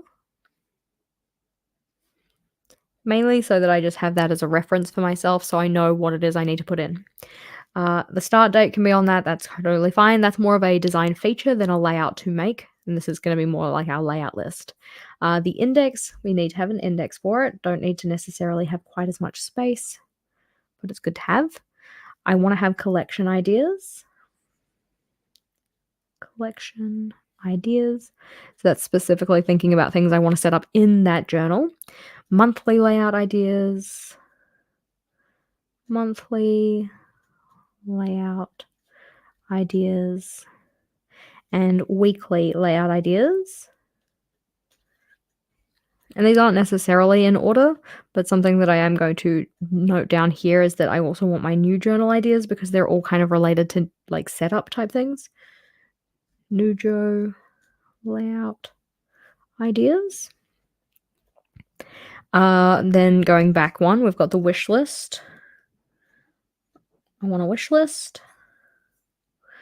And we also wanted an experience wish list possibly. Didn't we say that? That one was here. Yeah. Social experience list. Wish list. The what's wrong, I like that, but I want it to be a little bit more simplified. What's wrong? And I know right now it looks like I'm just rewriting the wins. Technically, there is going to be more than that because we also need to consider like things to try and then making sure I haven't worked against any of my versions and stuff like that. Community tab poll. That's probably a good idea. We might put it over there.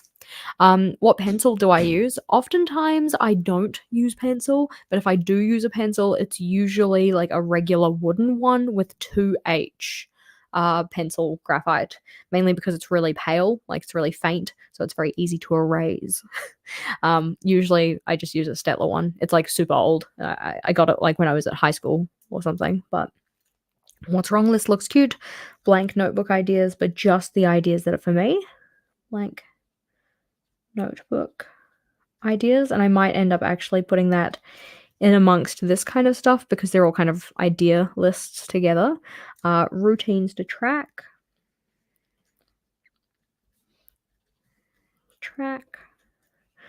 Decluttering checklist. So not necessarily KonMari anymore, but more so just a list of spaces to check or things to consider. We're not going to call it a checklist because it's not a checklist. We're just going to call it a list. Programs to install. Very helpful, even if not very frequently used. Just to make sure that you don't miss anything. Make time reference. And then the trigger list. And then there's the stuff that's kind of more like, what's the word? It's kind of more memory keeping-esque. Yeah, the one that has never been sharpened. Exactly. You want a nice, blunt 2H pencil because then it is super easy to erase and you don't leave like track marks in your journal when you've kind of like ham-fisted your pencil and put like dents into your notebook paper.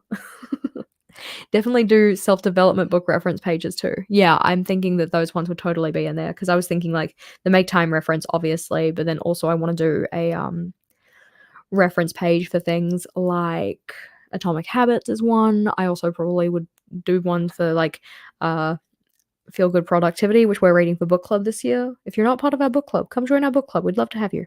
But social experiences, da da da da. Then we have these ones, which I think I will add them. I think I will add them. Okay, we're gonna consider the needs and stuff first instead. So Some kind of a reset reference would be like reset ideas more than anything like that. So rather than specifying like, "Hey, I want to, do these very much specific like things as part of my reset, like this is the checklist to follow that you do it every single time." It would be more so like a ways to reset in your physical health life area, ways to reset in your financial health life area, that kind of thing. So reset ideas by life area would probably be a more helpful list. How are your Crocs? They are living their best Croc life at the store. I haven't gone to get them yet. For anybody who's wondering, if you do not finish the book club book by the book club meeting, more specifically, if you are one of the book club hosts, like I am, and you don't finish your book by the book club meeting, you have to spin the wheel of sadness, aka the punishment wheel. And my punishment for not finishing the book club book from last month was to buy and wear Crocs, which I'm so excited about. She lied. So that's going to be great. Let's see. How many journals is too many journals? You're up to 6 for 2025. I will have my everyday journal, my yearly collections journal, my long-term collections journal, which we're planning here, my goals journal, my 5-year journal, which is like that line a day type thing, my health journal, my various R&D notebooks, which is specifically for this channel, and then my scribble book, which is like this guy here. I don't think there are any others. Oh wait, I completely forgot my reading journal. I also have a reading journal. So I will have 9, but that's 9 if you consider all of my R&D notebooks to be one notebook. I have quite a few of those. But let's see. You wore Crocs for the first time last month. It was to the beach. It wasn't even, you weren't even happy about it. The thing moved and I'm like, where did it go? Yeah, I think that like Crocs seem to be very polarizing. People who have worn Crocs seem to quite like them, Tink, and people who have not worn Crocs seem to think they're hideous and don't ever want to wear them. So, yeah. So, novel holidays list, that's on the to try, so we want to put that in there. That'd be fun. Novel holidays reference. And then a combined wish list and adultify. We've just called that the wish list. Adultify, but I'll probably just call the whole thing wish list because that's kind of what it is nowadays. But we have these ones here, and I'm still like, I kind of want to include the grocery master list because I think it would be helpful. It would effectively be like the grocery version of the trigger list, which would be quite useful. I was also thinking if something like a master packing list would be kind of useful. So when I come to write a packing list, anytime I go away, I don't have to like do the mental brain power of thinking of the stuff that I need to put into my case, like every time I set up a packing list, I effectively write down the same stuff, but I don't necessarily use my previous packing lists as references. So for instance, other way, this packing list here, I wrote this from scratch, just kind of like racking my brain trying to think of everything that I would possibly need rather than just going and looking up a reference in something like a long-term collections journal, which could be really useful. So I think that we're going to set one of those up in there because it would just be a handy reference to have. We're kind of into the space of like brainstorming now, more so than using the past data, I suppose. So having gone through our, a previous journal, thinking about like, oh, the layouts that are in here, do I actually want to keep them? Which ones would be sensible to keep? Now we're into that stage of like, cool, we've got this list of the stuff that I know I want to bring forward, but what else is there? What else is there? If you understand the reference, you let me know. But how to offend a woman in 4 words or less. So no, I really want to rewatch that movie. Anyway, so other things that might be good to have on here. I think that the master grocery list would be cool if I can actually like get on and write the damn list. And I think that having a master packing list would also be quite useful. What else do you guys reckon would be kind of possibly useful? And this doesn't have to be an idea for me. This is just something like, if you were setting up a journal like this, one that's supposed to be this kind of like long-term reference book of information, what kind of stuff would you include? Heck to the yeah, Swan Princess. I'm glad that somebody got it. I love that movie. That was childhood. Anyway, so I think that having a master packing list would be good. Packing list. And I think that possibly having some of these, just like flip you back there, made myself a little folded Dutch door moment. He. So having this like list of the possibilities, like we've already added the master grocery list. I'm going to add these ones to the bottom because I might add them or I might decide to put them off. So favorite meals, because it's not related to media. Food and drink to try. We can put this all in like an eateries kind of space because this is also like eateries to try. Eateries to try.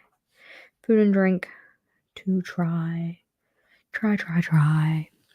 Let's say right now you're making a list of the journals you are using. Nice. Yeah, needed on your Mac for a reference. I often forget which journals I'm using, which seems a little silly. I keep most of them beside the desk over on this side in my art cart, so it means I can actually see them, but some of them I keep in other spots. For instance, like my 5-year journal, that one gets kept beside my bed because that's where I use it, kind of a thing. List of things you enjoy, love that. Self-care ideas list, excellent. Master pantry list, that's sensible. I think that having a list of those kind of things is kind of sensible to have as a reference. Favorite restaurants, yes. I mean, there would be like 3 on my list. Wildfire, which we're going to for my birthday. Dragons, which we went to yesterday for my brother's birthday. His brother's birthday was technically in like August, but we haven't been able to see him. And then the other one would be FOMO. I love FOMO. They sell pho, if it wasn't kind of obvious. Let's see. Brings you joy or a self-care list, for sure. I think that that's a very sensible thing to have. I think that having self-care ideas would be a really good one. Particular like self-care by type. I'm going to get an example of what I mean by that for you so that you can kind of see what I mean. So give me a second. I need to go get a gem. And try not to trip over everything on my floor. Hiya.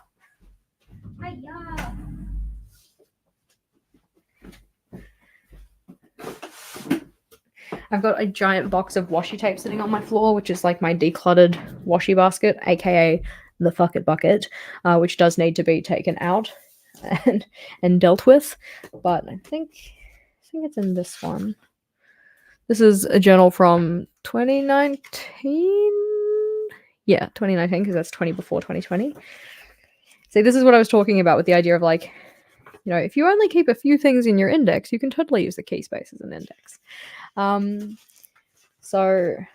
It's like right here. So this is like self-care ideas based on like type of self-care. So like physical self-care, emotional self-care, social self-care, like having this type of a reference in my long-term collections journal could be quite useful, especially if they're ones that are like specifically actionable for one, and ones that are actually related to things that I would do rather than just like ideas that I found online, kind of a thing. Master clothes list by season for when you outgrow your wardrobe. Sensible. Love it. Like the Uncle Roger quotes. You can blame Vogel for that. McDonald's does not count as a restaurant. It totally does. It's just not one of my favorites. Do not mistake frequency of visiting favorite. Just because I go there very, very often and literally have like a piece of mail sitting here, you know, on my desk from McDonald's because they stuffed up my order and sent me a voucher. Like, do not mistake that for being a favorite. But I think that having this kind of a reference in my long-term collections could be quite useful. Reset week master list. Yeah, I was thinking of having that in my reset kind of checklist as like ways to like not only just like areas to reset. So this would be like the reset areas kind of a thing. So I'd be like listing out all of the different life areas that I would be resetting and then having things that I could do in those areas to feel cool, calm, collected, fresh slate feeling. Yes, we love it. So that would be kind of thing. You started doing a self-care bingo. Yay! I think that the gamified aspect of it is really cool, and gamification is something that I really want to lean into more next year. To like, okay, like light spoilers, but we're all friends here. I'm very much thinking of doing like an RPG theme for my start of journal setup for my, like, I say start of journal setup, quote, for my yearly collections journal setup for next year. And so thinking about doing things like a character sheet and doing kind of like maybe some kind of like skill tree or progressions tree or something, I thought it'd be kind of cool. I haven't really fleshed it out in my head. So zero promises. Literally, how many? Zero. Zero promises. But I think it would be really cool. I think it'd be a lot of fun. And I was also thinking about how I could effectively like gamify life admin so that it's almost like each week you kind of have the set intention of getting a certain amount of points. RPG is like role play game, like D&D. So I was thinking kind of setting up a system for myself where it's like different tasks or whatever gives you certain amounts of XP, and then like across the week you have to try and get to a certain amount of XP so that you kind of like defeat the week almost, and you could kind of level up, and then across the week you effectively try and get to level 52 if you've managed to get it, level up every single week, which doesn't seem realistic. So probably more like level 40 or something like that. But in terms of like how you would tie the XP to the tasks, you'd have to be careful to make it so that you've balanced it effectively so that it's like motivating but not too easy. Otherwise, it's like, oh, I made my bed every day this week and now I'm like up by 5 levels kind of a thing. But that's kind of what I was thinking. I thought it would be kind of fun, but zero promises. How many? Zero. But I think it would be really cool. So that's something I've been kind of toying around with. But I also recognize that planning out that kind of thing is the kind of thing that would require a bit of mental energy. And I am a puddle person at this time of year because I make so much content at this time of year. So we'll see if I can get it done. But that's something that I'm toying around with. But anyway, so.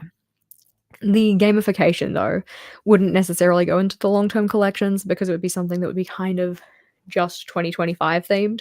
I don't know. I feel like I wanna, like, lean into the 25 as well, so it's, like, maybe have 25 different levels or something, and then, you know, as you progress or something, like, leveling up gets harder, kind of like in a regular video game type thing. You load the game, it's like, "Hey, you already achieved level 3. You're an awesome wizard. Pew, pew, pew, pew." Try and make it a little bit harder as you get up to the higher levels and stuff. So it's like you kind of have to grind on it, grind on it. Come on, grind at it. Wow, that was not the right terminology, but you get what I mean. It's cool.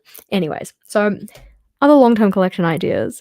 Yeah, XP would go up more days it's been since you last did the thing. Yeah, exactly. Especially because like when we leave things to future us, oftentimes it like just gets to be harder in our head. You just need to find a right balance between that and being like, oh, I'm gonna leave this task to tomorrow because tomorrow I get like double XP for having done it, kind of thing. Like we don't want it to get to that stage, but it could be that kind of thing that like tasks are scaled in terms of their XP based on how difficult they are or like how difficult they are for you. So if you're the kind of person who finds that like, I don't know, putting away your laundry is a difficult task kind of a thing, then that would be higher XP versus someone who finds like making phone calls like that are done for like live admin, you know? So it's kind of like what is difficult for you would be higher in XP. So just because like I set certain things to be certain XP amounts doesn't necessarily mean it would work for everybody. I'm not necessarily turning this into like a big challenge where like everybody can jump on. I mean, people can, do their own adaptations of it if they want to, but I thought it'd be kind of fun. But anyway, that aside, I don't have any other specific ideas. Yeah, phone calls. See, I know that some people don't like phone calls. So I went and asked the interwebs because the interwebs is a great place for ideas. And I specifically told it like, hey, I'm going to make this like reference journal. Like, what kind of things do you think I should put in? So ideas that they came back with were, some of them, they're not going to work for me, but books to read, movies to watch, TV shows to watch. None of those are going in because I have a media journal. Gift ideas, which I think is interesting, but because gift ideas would be the kind of thing that I would use on more of a yearly basis rather than a long-term basis, I probably don't need to put it in here. Important contacts, I have a phone. I use my phone, that's fine. Health and medical history, I don't need that in here. That's going in my health journals, that's cool. Financial goals will probably be going more so in my yearly collections journal, so that doesn't need to go in here. It has favorites in terms of like books, movies, and songs, so I don't need to put that in here. Packing lists, we do have that one, so that's good. Milestones and achievements, that's more so for my goals journal, so that's cool.